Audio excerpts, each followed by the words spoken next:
দেড় বছর ধরে দুয়ারে ঘুরে ঘুরেও মিলেনি রূপশ্রীর টাকা। মুখ্যমন্ত্রীর স্বাধীন প্রকল্পে দুর্নীতির ছায়া। রূপশ্রীর টাকা পাওয়ার জন্য দিতে হয়েছিল ৩,০০০ টাকা কাটমানি, কিন্তু তারপরেও বাতিল হয়ে যায় আবেদন। বিয়ের পর দেড় বছর ধরে মেয়ের হক আদায়ের দাবিতে প্রশাসনের দুয়ারে গিয়ে জুতোর শুকতারা খসে গেছে মায়ের, তারপরেও হয়নি সমাধান। মুখ্যমন্ত্রীর কঠোর নির্দেশের পরেও বারবার সামনে আসছে সরকারি প্রকল্পে দুর্নীতি। দুয়ারে সরকার প্রকল্পে অভিযোগ দায়ের, অভিযোগ সামনে আসতেই শুরু হয়েছে রাজনৈতিক তরজা। তৃণমূল আমলে কাটমানি ছাড়া কিছু হয় না, কটাক্ষ বিজেপি। প্রশাসন খতিয়ে দেখতে উপযুক্ত পদক্ষেপ নেবে সাফাই তৃণমূলের। মালদা জেলার হরিশ্চন্দ্রপুর ১ নম্বর ব্লকের রাঙ্গাইপুরের বাসিন্দা রুকসানা খাতুন। ২০২৩ সালের অক্টোবর মাসে বিয়ে হয় রুকসানার। নিয়ম অনুযায়ী করেছিলেন রূপশ্রীর জন্য আবেদন। সেই সময় এই প্রকল্পের সুবিধা পাওয়ার জন্য ৩,০০০ টাকা দিতে হয়েছিল কাটমানি, কিন্তু তারপরও বাতিল হয়ে যায় আবেদন, মেলেনি টাকা। একাধিকবার প্রশাসনিক দপ্তরে গেছেন রুকসানার মা নুরেশা বিবি। বারবার দেওয়া হয়েছে প্রতিশ্রুতি, কিন্তু কাজ হয়নি। এদিন শুরু হয় দুয়ারে সরকার ক্যাম্প, সেখানেই অভিযোগ জানিয়েছেন রুকসানার মা। জানা যাচ্ছে এলাকা জুড়ে এই প্রকল্পে সক্রিয় রয়েছে দালাল চক্র। টাকা দিলে তবেই মেলে সুবিধা, আবার অনেক ক্ষেত্রে টাকা দিয়েও হচ্ছে না কাজ। কাদের মদত রয়েছে, কেন পদক্ষেপ নিচ্ছে না প্রশাসন, উঠছে প্রশ্ন। বলকে এসেছিলাম, আমার বোনের বিয়ে ছিল, দুয়ারে সরকারে এসেছি একটা অভিযোগ জানার জন্য। অভিযোগটা বললেন, তারপরে এখন ওই টাকা পাওয়া যাচ্ছে না, এখন ওইটাই আমরা বলতে এসেছি। টাকাটা কিসের? টাকাটা হচ্ছে রূপশ্রীতে। আমার বোনের আজকে থেকে নিয়ে 1.5 বছর আগে বিয়ে দিয়েছিলাম, এখন পর্যন্ত টাকা পাওয়া যায়নি। ফর্ম সবই জমা দেওয়া গেছে, কিন্তু এখন পর্যন্ত টাকাটা পাওয়া যাচ্ছে না। ওই জন্য অভিযোগ জানাতে এসেছিলাম। আর ৩,০০০ টাকাও নিয়েছে একজন, ও বলেছে কি যে সব জমা হয়ে যাবে, টাকা পেয়ে যাবে, কিন্তু এতদিন হয়ে গেল তাও টাকা পাওয়া। আজকে ব্লকে এসেছিলেন, কি কারণে ব্লকে এসেছিলেন, কি অভিযোগ ছিল আপনার? হ্যাঁ, 1.5 বছর আগে। হ্যাঁ, তারপরে কি হলো?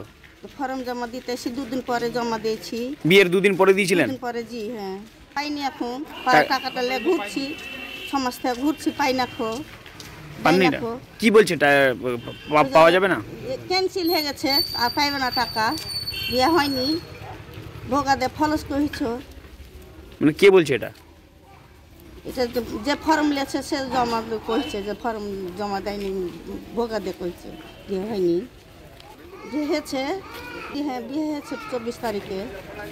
আচ্ছা, ছিল ইনকোয়ারি করে আসছে, 3-4টা সাক্ষীও নিয়েছে, আমার ছবিও তুলে নিয়েছে, কম্পিউটারে চাপাও আছে, সবই করা আছে। ৩,০০০ টাকাও নিয়েছে। কে নিয়েছিল ৩,০০০? সারা পশ্চিমবাংলায় তৃণমূল সরকার মানে হচ্ছে কাটমানির সরকার। এই সরকারের আমলে মানে কোনো কিছু কাজ করাতে গেলে কাটমানি ছাড়া কোনো কাজ হয় না। যে বেনিফিশিয়াল আজকে 1.5 বছর আগে তার বিয়ে হয়েছে, তিনিও নাকি কাটমানি দিয়েছেন, তারপরেও প্রশাসন নাকি তাকে টাকাটা দিচ্ছে না, এবং উনি প্রশাসনের দুয়ারে দুয়ারে ঘুরে বেড়াচ্ছেন। এটা হচ্ছে তৃণমূলের শাসনে এগুলোর রাজত্ব চলছে, বুঝলেন? এটা যদি ভারতীয় জনতা পার্টির হচ্ছে মুখ্যমন্ত্রীর স্বপ্নের। এবার 1.5 বছর আগে যেটা বলছেন কি না টাকা ঢোকেনি বা ক্যান্সেল করে দিয়েছে, সেটা প্রশাসন দেখবে সেটা ক্যান্সেল কেন হয়েছে। তার আগে হয়তো কোনো ফল্ট আছে বা কিছু আছে, সেটা তো প্রশাসন দেখবে। তো এটা হচ্ছে মুখ্যমন্ত্রীর প্রকল্প, সব বাড়ি বাড়িতেই টাকা পেয়েছে, যারা একদম যোগ্য, কেউ বাদ যায়নি, এটা বাস্তব সত্য। কাটমানির একটা অভিযোগ উঠেছে, লিখিত অভিযোগ দায়ের হয়েছে। দেখুন, মুখ্যমন্ত্রী মাল্লায় এসেও বলে গেছেন যে তার প্রকল্পে যদি কেউ কাটমানি নেয় তাহলে প্রশাসন তার ব্যবস্থা নেবে। আমরাও বলবো কি সেই ব্যবস্থাটা নেওয়া হোক তার বিরুদ্ধে।